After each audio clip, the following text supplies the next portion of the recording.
All right, brothers and sisters, this is your host, the Apostle Reuben, with another short Bible lesson. And brothers and sisters, as a prophet, I'm not going to say anything else. Let's read Matthew 13, verse 52. Matthew 13, 52. Then said he unto them, therefore every scribe which is instructed to the kingdom of heaven is like unto a man that is an householder, which bringeth forth out of his treasure things new and old. New and old what? See, Christ says it's not only about the new, it's about the old as well. Old what? Testament. One that is instructed unto the kingdom has to be instructed out of both testaments. Just letting you know that. So let's look at this. The book of Matthew 19, verse 16. Pay attention. And behold, one came and said unto him, good master, what good thing shall I do that I might inherit eternal life? Verse 17. And he said unto me, why callest thou me good? There is none good but one, that is God. But if thou wilt enter into life, keep the commandments. If you're going to enter into eternal life, you must keep the commandments. Now let's drop down. And he said unto him, which? Now you Christians can't be confused about this. Not as much as we true Israelites think you are. Which? The Messiah said, thou shalt do no murder. You don't murder, eternal life. Thou shalt not commit adultery. Thou shalt not steal. Thou shalt not kill. Honor thy father and thy mother. And thou shalt love thy neighbor as thyself. Now, I'm going to tell you what the Christians do. Now, when the man asked him which, thou shalt do no murder. Thou shalt not commit adultery. Thou shalt not steal. Thou shalt not bear false witness. Honor thy father and thy mother. These are the 10 commandments. So how do they skip the 10 commandments to come to the phrase, thou shalt love thy neighbor as thyself? See, remember, it was 2 great commandments. Love the Lord, love thy neighbor as thyself. But they skipped these. Let's go. I want you to see this now. Let's get the book of Luke, chapter 18, verse 18.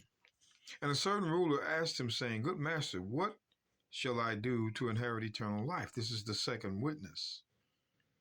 And the Messiah said unto him, why callest thou me good? There is none good save one, that is God. Thou knowest the commandments. Do not commit adultery. Do not kill. Do not steal. Do not bear false witness. Honor thy father and thy mother. The same thing. To get eternal life, we're looking at the 10.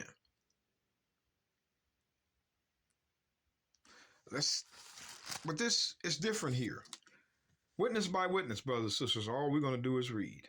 Luke 10:25.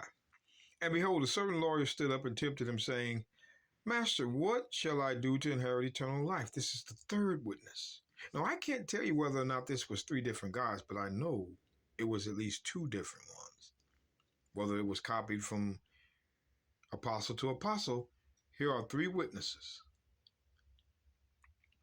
Verse 26, and he said unto him, what is written in the law? How readest thou? Wow. Christ said, eternal life was written in the law. Old Testament.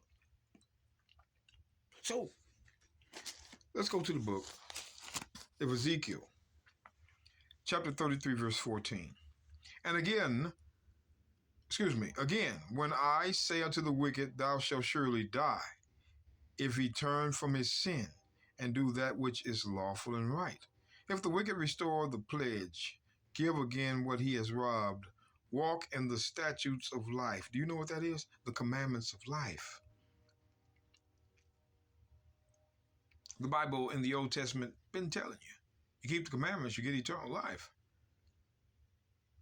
The statutes of life, without committing iniquity. That means he has to stop sinning. He walk in the statutes without sinning. He can't sin. He shall surely live. That's eternal life. He shall not die.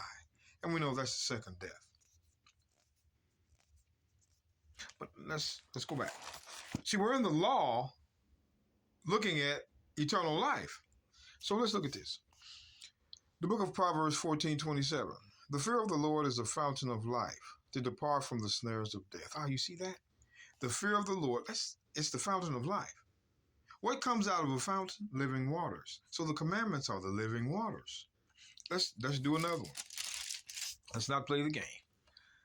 The book of Proverbs chapter 13 and 14. The law of the wise is the fountain of life. Just in case you wasn't convinced. The first time I read it. The law of the wise is a fountain of life to depart from the snares of death. So the law keeps you from dying. Now you're going to die, but the death they're talking about is the second death. Now, let me go back. I know these Christians. Proverbs 14:27, the fear of the Lord is a fountain of life, to depart from the snares of death. The fear of the Lord. See, it says the fear of the Lord. It didn't say the law, it says the fear of the Lord. So, since you barely read the Bible on Sunday morning, Psalms 112 and 1. Praise ye the Lord. Blessed is the man that feareth in the Lord, that delighteth greatly in his commandments. So the fear of the Lord is to keep the law. It's the same thing, you Christians. But I want to go here. Look at Psalms. Psalms chapter 58. I was going the wrong way. Verse 11. I want you to see what David writes through the Spirit. So that a man shall say, there is a reward for the righteous. A reward for the righteous. Verily he is a God that judgeth in the earth. Wait a minute. There is a reward for the righteous. Not anybody. Righteous. Hold on now. Wait a minute. The book of Psalms, chapter 37, verse 30. The mouth of the righteous speaketh wisdom, and his tongue talketh of judgment. The law. Just in case you don't believe that, the law of God is in his heart. So the law of God is in the heart of the righteous because he keeps it.